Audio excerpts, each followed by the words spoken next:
पुढे आंदोलनाची दिशा कशी असली पाहिजे।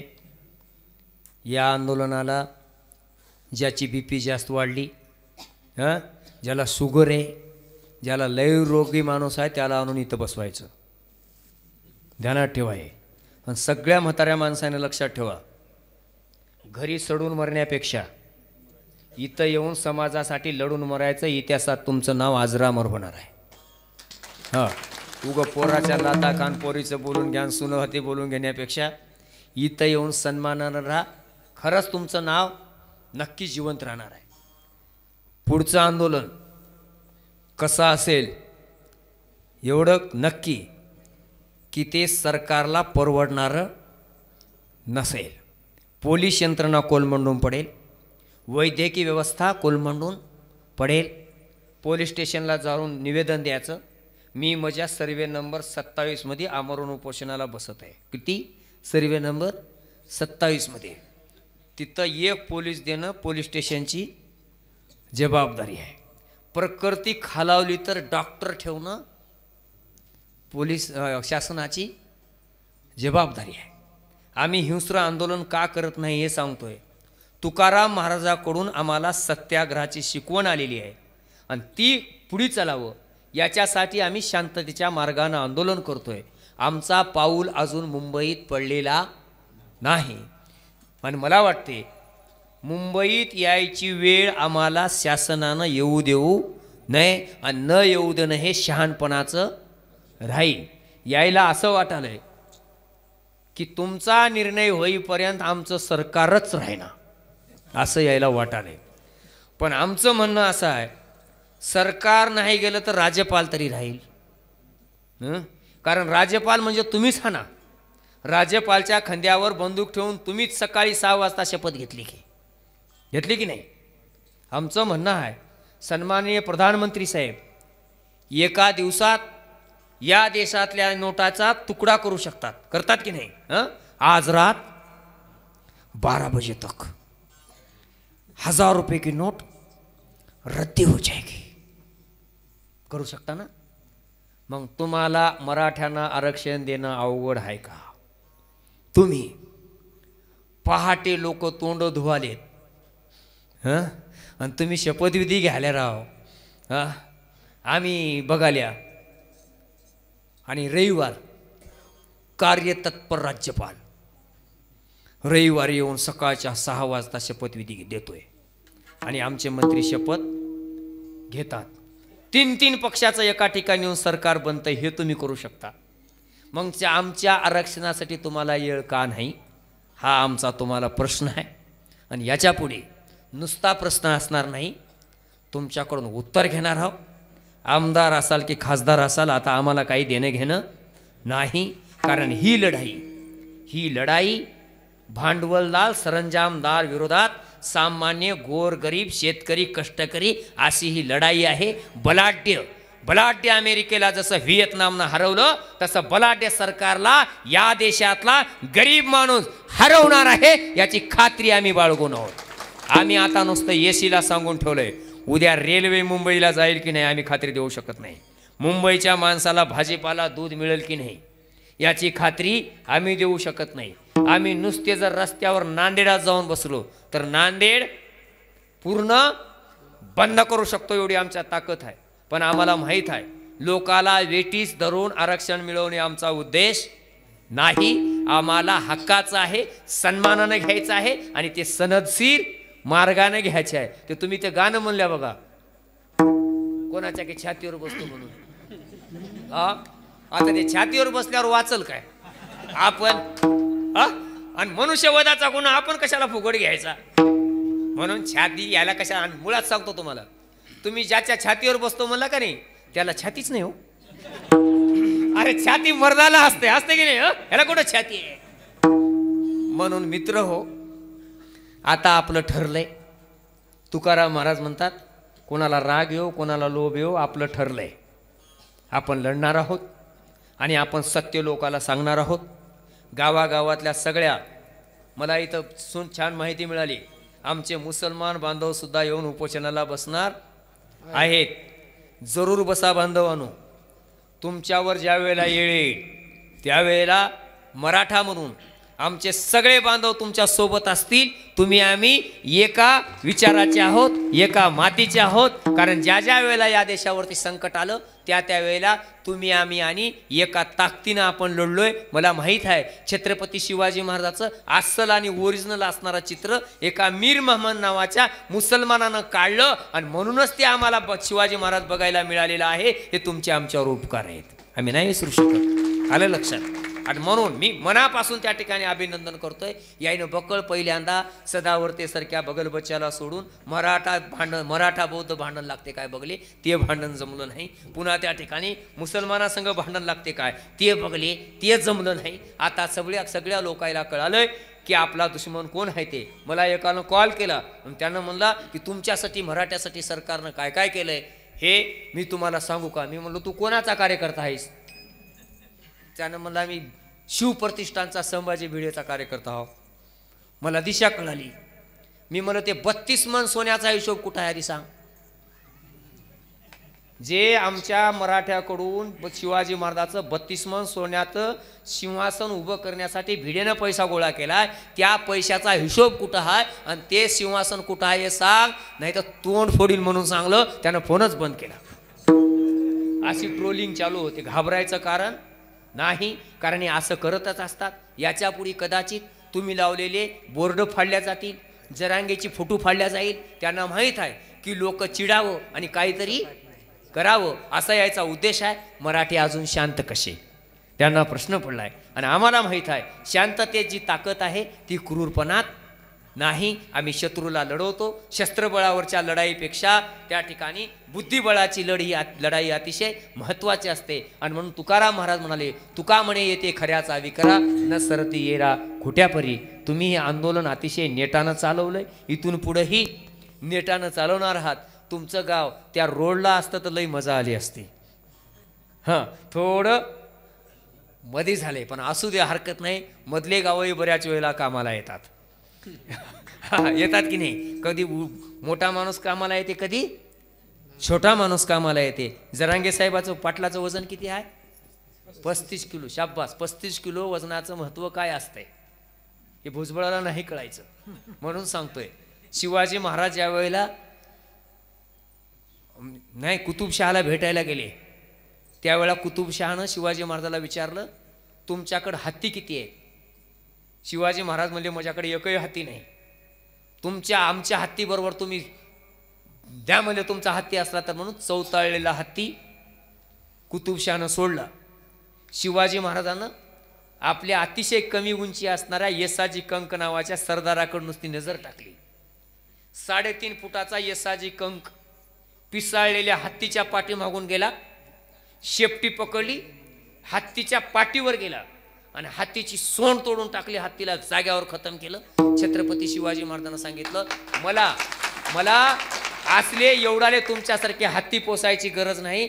माझा येसाजी कंक म्हणजे 10 हत्तीचं बळ असणार आहे. भुजबळ साहेब, आमचा जरांगे पाटील म्हणजे छत्रपती शिवाजी महाराजाचा येसाजी कंक आहे.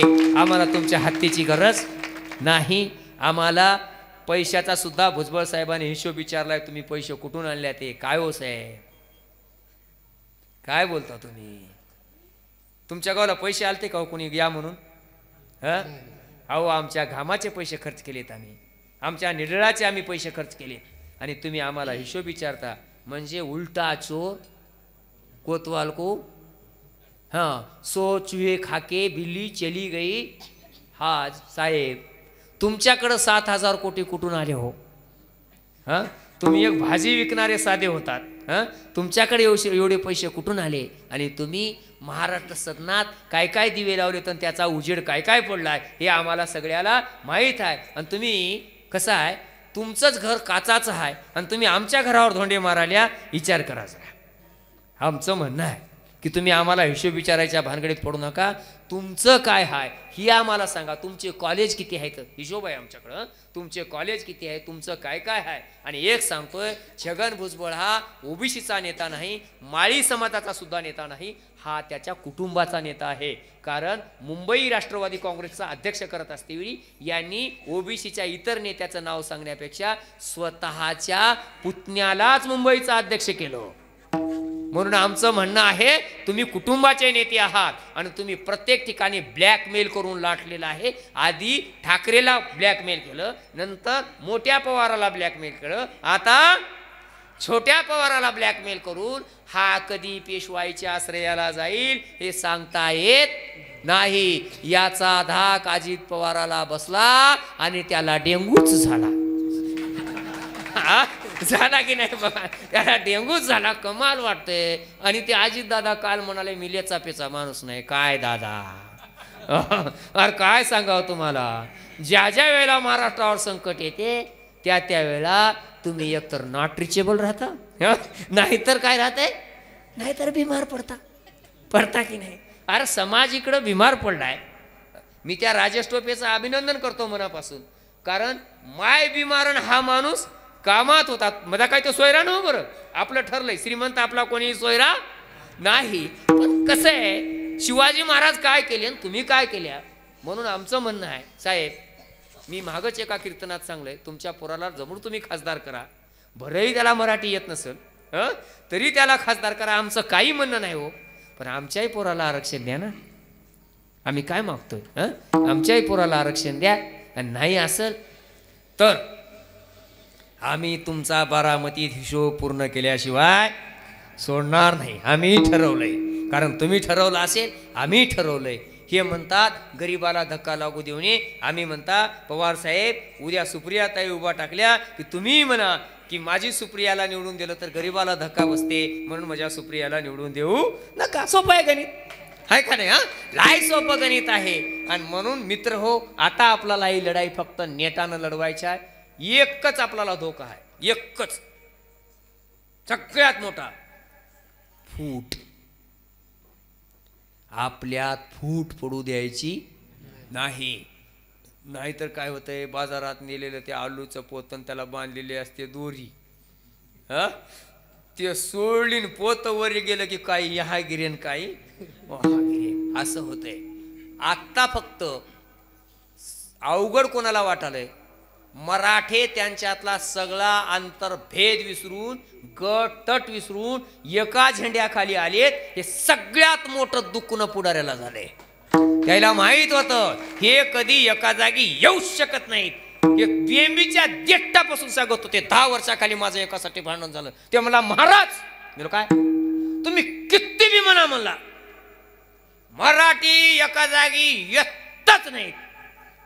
मी म्हणलं तू काय एवढं बेंबीच्या देठापासून म्हणाला येत नाही म्हणून, चांगलं बोल ना जरा, आणल्यावर कसं येत नाहीत.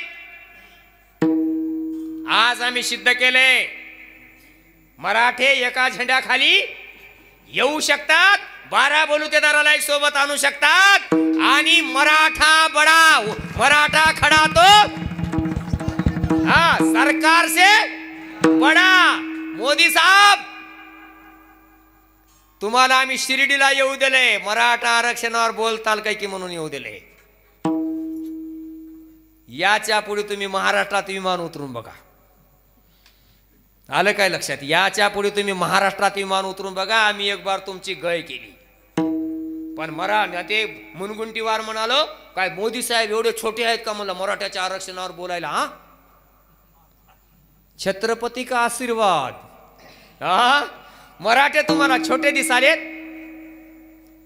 एक गोष्ट लक्षात घेतलं पाहिजे, मराठ्यांनी ठरवलंय, आता ठरवलंय ना, आता मराठ्यांनी ठरवलंय आम्ही आता आमच्या सहमतीशिवाय पूर्वेकडून आलेलं वारं पश्चिमेला जायचं असेल तर या तळणीतल्या माणसाची परवानगी घेतल्याशिवाय वाऱ्यालाही पलीकडे जाऊ देणार नाही, हे आम्ही ठरवलंय. आणि त्याच्यामुळे या ठिकाणी आता आमचा नाद करायचा नाही. कारण का, एक नांगराचा तास जर दुऱ्याच्या कडला भावानं जर 1 तास जर घातलं तर कचकच पाय तोडणारी आमची जात हाय. आमच्या नादाला लागायचं नाही. आम्ही सांगाले आडवं आल्यावर आम्ही कोणाचाच विचार करणार. इतके आम्ही म्हणलं तर चांगले, म्हणलं तर एवढे वाईट हा म्हणून वाईटाचा नाद करायचा नाही. आम्ही आतापर्यंत तुम्हाला चांगलं म्हणून वागवतोय, चांगलं म्हणूनच राहू द्या. आम्हाला एकसंग राहू द्या, आरक्षण द्या, बऱ्या बोलानं द्या, वाईट बोलानं द्या, जसं द्यायचं आहे तसं द्या, आम्ही घेतल्याशिवाय सोडणार नाही. आणि तेही 50% आतलं. सरकार खेळ कराय बघालय, क्यू रिपिटेशन दाखल करतो, पुनर्याचिका दाखल करतो, ते जमणार नाही साहेब. आम्ही तुम्हाला सांगायला ते जमणार नाही. आमचं ज्या 7-12 ठिक्क आहे, ठिक्क ज्या 7-12 आमचं ठिक्क गट नंबर आहे तेच आम्ही घेणार. उगा दांड्याचा गाई चरायला सुद्धा तणकट उगवणार, ते गाय रान व्हायची आमची तयारी नाही. नदीच्या कडेच हाय, आमचं हाय, काळी जमीन हाय, सर्वे नंबर मध्ये हाय, तेच आम्ही घेणार आहोत. तुम्हाला माहित नसेल तर आम्हाला विचारा, कुठं आहे ते आम्ही सांगू. बस आम्ही सांगू ते. आणि म्हणून आमची लढाई ठरली. आज चालू राहणार आहे आपलं आंदोलन, चालू राहणार आहे. जरांगे पाटलाचा काय निर्णय येईल ते बघू. येणारं हे महिना आपल्यासाठी अतिशय युद्धाचा आणि तळमळीचा आहे. आणि म्हणून शेताकडे हरभरे बिरभरे पेरून घ्या, काय करायचं ते करून घ्या. कारण आता पावसाळा आपले दिवस कुणब्याच्या आता सध्याला, उद्या आपल्याला मराठा व्हायचा व्हायचा की नाही.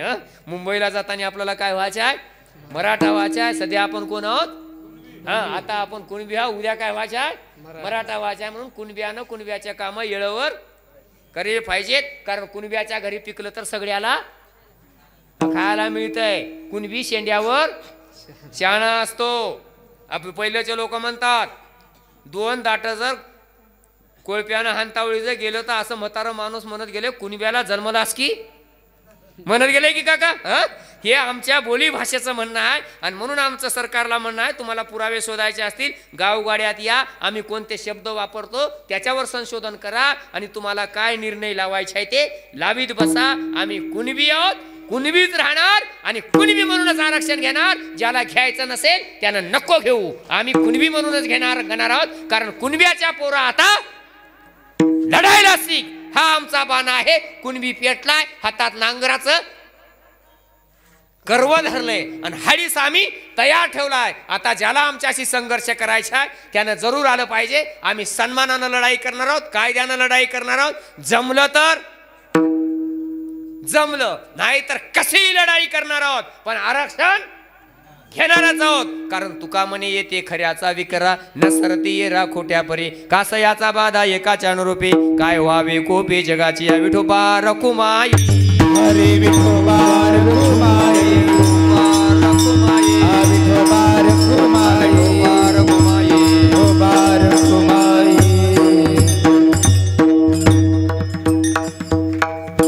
एका मिनिटात भजन होणार आहे. यानंतर आपल्याला नोंदी कशा काढायच्या, ही लढाई तर आपण लढतच आहोत, पण कायदेशीर पुरावे आपल्याला कसे उपलब्ध करायचे आणि ते कुठं मिळतात याच्याबद्दल आपल्याला आपल्या दाबडी येथील आमचे ज्येष्ठ मार्गदर्शक दळवी सर हे आपल्याला इथं 2 थांबा, तुम्ही कोणीच उठू नका. सगळ्यात महत्त्वाची लढाई आहे. किती आंदोलन लढाले याच्यापेक्षा कागद कसे उपलब्ध करायचे हे अत्यंत महत्त्वाचं आहे. ते माझं माऊलीचं भजन झाल्यानंतर या ठिकाणी ते तुम्हाला सांगणार आहेत. घेऊ का भजन? ज्ञानेश्वर माऊली ज्ञानराज माऊली, ज्ञानेश्वर माऊली ज्ञानराज माऊली, ज्ञानेश्वर माऊली ज्ञानराज माऊली, ज्ञानेश्वर माऊली ज्ञानराज माऊली. विठ्ठल जय विठ्ठल, पोरगा उभा टाकलाय, निवडून द्या. आम्ही म्हणल्या साहेब तुमचं पोरगा उभा टाकलाय तेव्हा आम्ही तुमच्या पोराला निवडून दिल्या, तेव्हा आमचं काम होतं. आता आमचं पोरगा निवडणुकीला उभा टाकलाय आरक्षणाच्या, तुम्ही निवडून द्यायला या. आणि तुम्ही जर येत नसाल तर आम्ही ठरवलंय तुमचं काय करायचं आहे ते. मी एका भावी आमदाराला सांगलो, भावी आमदारानं मला फोन केला, आम्हाला करतात फोन, आणि म्हणले मी नक्की आमदार उभा टाकणार आहोत. तुम्ही काही म्हणाल्या की मतं देऊ नका. हो म्हणलं देऊ नका. काल बी तेच म्हणला, आजही तेच म्हणणार आहोत, उद्या सुद्धा तेच म्हणणार आहोत. म्हणलो वांजाळ डोरायला चारा टाकायचा आम्ही बंद केलंय. त्यानं मला भावी आमदार व्हायचं आहे. मी म्हणलं तू भावी आमदार बी होणार नाही साहेब, काही बी होणार नाही. महाराष्ट्रात मराठ्यांना आरक्षण मिळत नसेल तर महाराष्ट्रात निवडणुका होणार नाहीत. आम्ही ठरवलंय जेवढे मतदार तेवढे उमेदवार. हा आता आमचं ठरलंय. मी कालच धामदरीत सांगितलंय, कलेक्टर साहेबाला निवेदन द्या, 5,000 रुपये डिपॉझिट भरायची आमची ऐपत नाही. गोरगरिबानं निवडणुका लढवावा असं जर तुम्हाला वाटत असेल तर निवडणुकीची अनामत रक्कम ही 1,000 करा. आम्ही आमच्या प्रत्येक गावातून 10 माणसं विधानसभेच्या उमेदवारीसाठी टाकू. एका तालुक्यात 2,000 निवडणुकीला आमदार उभा टाकतील. निवडणूक कमिशन शांत होईल, कुठले फॉर्म देईल. 2,000 उमेदवार उभा टाकणं म्हणजे 2,000 पोलिंग एजंट लागतील. आलं लक्षात? 2,000 ते त्याच्या पक्षाचे उमेदवाराचे एजंट लागतील. 2,000 निवडणूक चिन्ह लागतील. 2,000 मशिनी लागतील. म्हणजे यायला किरायानं 50 एकर वावर एका गावात निवडणुकीसाठी घ्यावं लागेल की नाही? अरे कशाला? आमचं म्हणणं बाबा, आम्ही आतापर्यंत गांभीर्यपूर्वक या गोष्टीकडं बघूनच नव्हतं. जाऊ दे हाय खेळून खायला आम्ही म्हणत होतो. आता तुम्ही आमच्या जर जीवावर जर उठत असाल, मी सांगलं साहेब, त्यानं म्हणलं आम्ही तालुक्यात लई बॅनर लावलाव की भावी आमदार म्हणून. मी म्हणलो काळजी करू नका, तुमचे सगळे बॅनर हरभरा झाकायला नक्कीच कामाला येतील, आम्हाला माहित आहे. तुम्ही चिंता करू नका. आणि तुम्हाला खरंच वाटत असेल की आपण आमदार व्हावं, तर अशा कठीण प्रसंगाला जर तुम्ही समाजाच्या बाजूने उभा टाकल्या, 1 रुपया खर्च करू नका हो. आमच्या घरातले पैसे खर्च करून आम्ही तुम्हाला आमदार करू, पण आमच्या बाजूने उभा टाका. आपण कोण्याच पक्षाच्या माणसाला सोडलं नाही. उद्धव ठाकरे साहेबाचं एका दिवशी स्टेटमेंट आलं की मराठी स्वाभिमानी आहेत, ते कोणाच्या ताटातलं घेत नाहीत, ते दुसऱ्याचं घेत नाहीत. मी दुसऱ्याच दिवशी माझ्या फेसबुकला टाकलं, उद्धव ठाकरे साहेब, तुम्ही आम्हाला स्वाभिमानी म्हणलं, त्याच्याबद्दल आम्हाला खूप अभिमान आहे. मराठी स्वाभिमानी आहेत, कोणाचं घेत नाहीत, पण हक्काचं सोडित नाहीत. दुसरं वाक्य, आम्ही हक्काचं सोडत नाही. आणि म्हणून बघा, लक्षात घ्या, कुठल्याच पक्षाचा माणूस आपल्या बाजूने बोलायला तयार नाही. यांनी मंत्रिमंडळाची मीटिंग लावली. महाराष्ट्रातली कायदा आणि सुव्यवस्था ढासळून चालली. आम्हाला वाटलं मीटिंग आमच्यासाठी आहे की. शरद पवार साहेब त्या महाराष्ट्राच्या मीटिंगला होते. त्या देवेंद्र फडणवीसांनी त्या मीटिंगमध्ये शरद पवारांना विचारायला पाहिजे होतं, 23 मार्च 1994 या दिवशी तुम्ही जे आरक्षण वाढवलंय ते कोणत्या नियमानं वाढवलंय याचं आम्हाला मार्गदर्शन करा, हे त्या ठिकाणी फडणवीसांनी विचारायला पाहिजे होतं. पण फडणवीसांनी विचारलं नाही. सगळ्याचा एकमुखी ठराव कोणता? आमदाराच्या घरावर हल्ले व्हायला लागले. आमचं म्हणणे, आंदोलन मराठ्याचं, हल्ले मराठ्यांनी करावेत, करू नये पण केले असतील करावेत, पण इतर जातीचे लोक त्याच्यात का आले होते ह्याचं उत्तर आम्हाला भुजबळाने द्यावं. कारण का ते कोण घुसवले होते. आणि म्हणून इथला महाराष्ट्र अशांत करणे, आंदोलनाला दिशा वाईट देणे, याच्यासाठी जाणून बुजून त्या ठिकाणी उच्छेदी भाषा मांडणं, विध्वंसक भाषा मांडणं हे जाणून बुजून केल्या जातंय. आणि सरकार या लोकांना पाठीमागं घातल्या जातंय. ज्या दिवशी मंत्रिमंडळाची शपथ घेतली त्या दिवशी शपथ घेतल्या जाते की मी गांभीर्यपूर्वक शपथ घेतो की मी देश, प्रांत, भाषा, लिंगभेद याच्यात कसलाच भेद करणार नाही, अशा प्रकारची शपथ घेतल्या जाते. आणि एक खुलेआम मंत्री सांगतोय की मराठा समाजाला मी आरक्षणात येऊ देणार नाही. का हो साहेब, आम्ही एकदा तरी कोण्या जातीचं नाव घेतलंय का? एकदा तरी? इतक्या लोकायला आरक्षण दिलं, आम्ही दाता आडवं जीभ घातली का हो कधीतरी? की याला देऊ नका आणि त्याला देऊ नका म्हणून म्हणलो का आम्ही कधीच म्हणलं नाही. आमचं म्हणणं आहे, ते म्हणालेत की तुम्ही तवाच का घेतल्या नाही? आम्ही सांगायला लग्न आमच्या घरचं आहे. पहिल्या पंक्तीला कोण बसते पाटील? एवढी कशी अक्कल नसेल याला मंत्री झाले? बघा, लक्षात घ्या, आमच्या घरी लग्न असते, पहिली पंगत तुम्ही सोयरी न्यायला आधी पंगत घालता की तुम्हीच आधी बसता? सोयरी न्यायला. शाबास. ते साड्या बिड्या टाकायच्या निघाले की आता 50 बाई बसून साड्या टाकायचं निघाले की नाही? बघा, लक्षात घ्या. आता आम्ही त्याला जेवू घालावं पहिल्या पंक्तीला, शाबास. आणि जेवलेल्या लोकांनी नंतर काय करावं? आम्हाला वाढवणं हा नियम आहे की नाही? इमानदारीनं सांगायचं. हे कायद्यात असल नसल काय बी असल, एक रीत, माणूस की. तुम्ही जेव्हा बसल्या तेव्हा आम्ही वाढले, आता आम्ही जेव्हा बसल्या तुम्ही वाढा. भुजबळ साहेब, आम्ही एवढे आपलपोटे नाही हो. आमची पंगत आहे, आमच्या घरी लग्न आहे, आम्हीच पहिल्यांदा बसता, कोणालाच बसू दे ना असं आम्ही म्हणणारे नाही. आम्ही आनंदानं सांगतोय, आम्ही 12 बलुतेदार 18 पगड आमचा जो समाज बांधव आहे त्यांची आम्ही आत्तापर्यंत काळजी व्हायली, त्याच्या लेकराचं कसं बरं होईल याचा विचार आम्ही केला आहे. आमची हात जोडून नम्र विनंती आहे की बाबा आता आमच्या बी लेकराचा विचार व्हावा. आम्ही बाकी काहीच म्हणत नाही, आमच्याही लेकराचा आम्हाला विचार करावा लागेल. भुजबळ साहेब म्हणले आरक्षण म्हणजे काय गरिबी हटवण्याचं साधन नाही. आम्हाला माहीत आहे साहेब, आरक्षण हे गरीब हटवण्यासाठी नाही, आरक्षण हे संधी उपलब्ध करून देण्यासाठी आहे.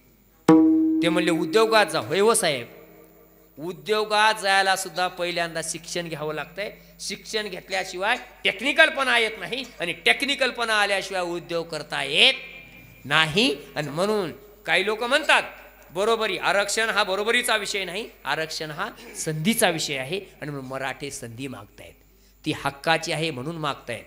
तुम्ही आम्हाला रीतसर, काही लोक आपले उचलटपूपणानं म्हणतात आम्हाला नाही तर मग कोणालाच नाही, असे भडक विधानं करायचे नाहीत. सरकारला या देशातलं आरक्षण कॅन्सल करायचं आहे, कॅन्सल. त्यांना एक भीती पडलेली आहे की मराठे जर आरक्षणात आले तर मराठे आरक्षणाला हात लावू देणार नाहीत.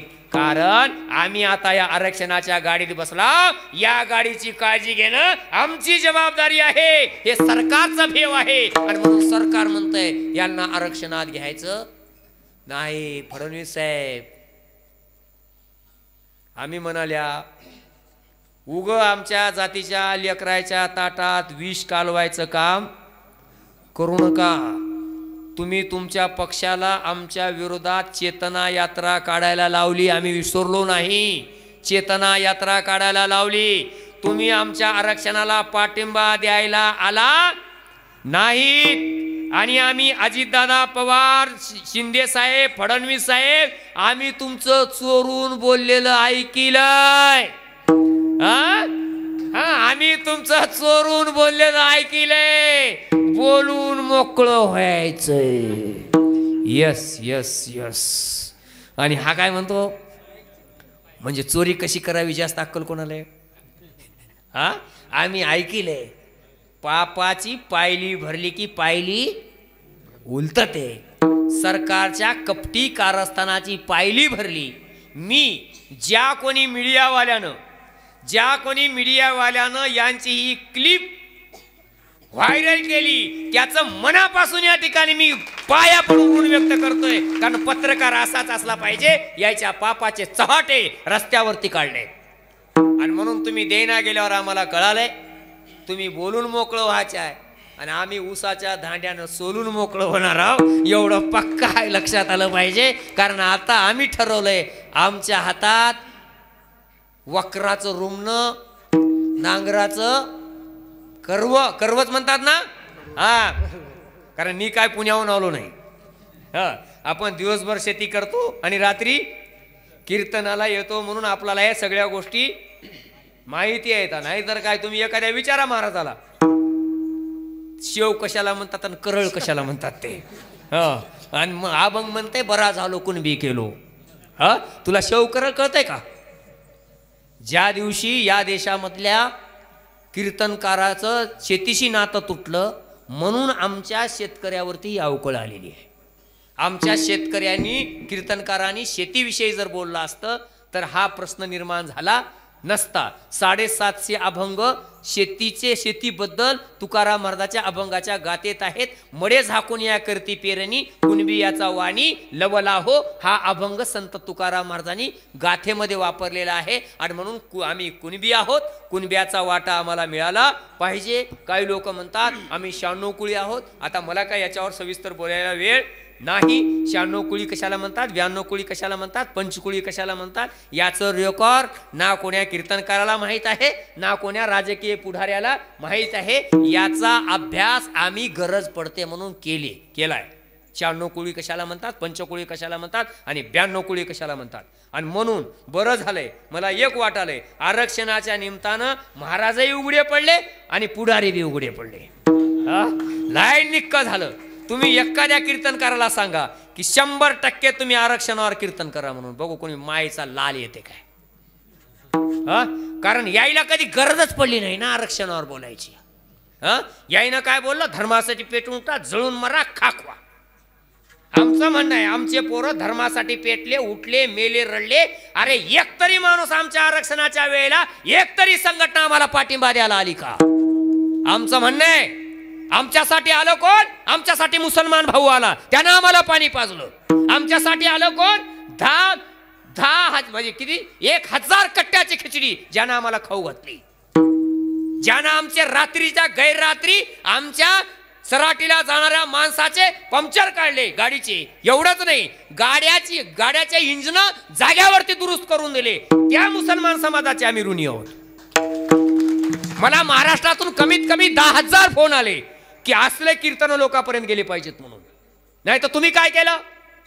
तुम्ही तुमचा मुसलमान शत्रू, बौद्ध तुमचा शत्रू, मातंग तुमचा शत्रू. अरे हेच आम्हाला शिकवलंय. पण आज आम्हाला कळालंय, आज आमच्या बाजूनं इथला मातंग आहे, इथला बौद्ध आहे, इथला मुसलमान आहे, इथला गावातला ओबीसी सुद्धा आहे. का हो? हे साऊंड कोणाचं आहे का नाही? पंचाचं. ते आमच्या सोबत आहे का नाही? आहे ना? कारण नात आहे. आमच्या गावात धनगर माळी मराठा जर राहत असतील, मराठ्याचा नांगर मोडला, धनगराचा आणला की नाही? धनगराचा जू मोडला, मराठ्याचा नेला. अरे माझ्याकडल्या काही गावात मी बघितलंय, माळ्याचा एक बैल आणि पाटलाचा एक बैल, दोघात आऊत चालतंय. भुजबळ साहेब, दोघात आऊत चालतंय. आणि म्हणून तुम्ही तुमच्या क्षुद्र राजकारणासाठी गुन्ह्या गोविंदानं नांदणाऱ्या या 12 बलुतेदार समाजात आणि या मराठा समाजात फूट पाडण्याचं पाप करू नका. आम्ही तुम्हाला जाहीररित्या सांगतोय, राजकारण काय खेळायचं आहे ते खेळा, पण या ठिकाणी माणसात भेद करू नका. ही आमचीच माणसं आहेत, कारण ही पंढरीची वारी आहे. इथं 12 बलुतेदार लोक एकाच रेषेनं जाणार आहेत, एकाच वारीत जाणार आहेत. अरे ही आमची संस्कृती आहे. आणि म्हणून माणसातून तोडू नका. माफी नाही. वडराच्या माणसानं सांगलं, पाटलाच्या आरक्षणाला जर कोणी विरोध करील, तुम्ही बघली असेल क्लिप, पाटलाच्या आरक्षणाला जर कोणी विरोध करील तर धोंडा फोडून काढल्यावर काढील म्हणून. चांगलं की नाही? कोण म्हणले आम्हाला ते विरोध करतात म्हणून? आणि एक सांगतोय, आम्ही आरक्षण मागतोय ते धनदांडग्यासाठी नाही. आम्ही आरक्षण मागतोय गरजवंत मराठ्यासाठी. भुजबळ साहेब आरक्षण मागतात ते श्रीमंतासाठी. कारण भुजबळ साहेबांनी जो मोर्चा काढला होता, त्या मोर्चात त्यांचं निवेदन होतं, क्रिमिलियरची आट 20 लाखापर्यंत करा. म्हणजे कोणाला आरक्षण मिळेल? क्रिमिलियरची आट जर 20 लाखापर्यंत केली तर आरक्षणाचा लाभ कोणाला मिळेल? श्रीमंताला मिळेल. एक मराठा आंदोलक म्हणून माझी भूमिका आहे, आम्ही जर आरक्षणात गेलो तर आम्ही मागणी अशी करू, आज 8 लाख आहे ना, आज क्रिमिलियरची आट 8 लाखाची आहे. आम्ही जर आरक्षणात गेलो तर आम्ही म्हणू, ही आरक्षणाची 8 लाखाची मर्यादा 2 लाखावर आणा, जेणेकरून गरीबाच्या घरात जाईल. म्हणून आमचं म्हणणं आहे, जे हे नेते काम करलेत ना, हे नेते श्रीमंत वर्गासाठी काम करलेत आणि मराठ्यांना काम करायचं आहे ते गरीबासाठी करायचं आहे. आणि म्हणून गरीबाच्या घराला जाऊ द्या. आणि ज्याचं 8 लाखाच्या वरचं उत्पन्न आहे त्याचे सर्टिफिकेट सरकारनं जप्त करावेत, अशी आमची भूमिका आहे. आणि म्हणून मित्र हो, तुम्ही आम्ही सगळे एक होऊ. कारण भारतीय संविधान जिवंत राहिलं तर आपण जिवंत राहणार आहोत. आणि हे आरक्षण, हे संविधान, हे तुकोबारायवर न्याय देणार आहे, शिवाजी महाराजाला न्याय देणार आहे, शाहू महाराजाला न्याय देणार आहे. हे सगळं त्या ठिकाणी तुकोबारायांनी या अभंगाच्या पहिल्या चरणात हे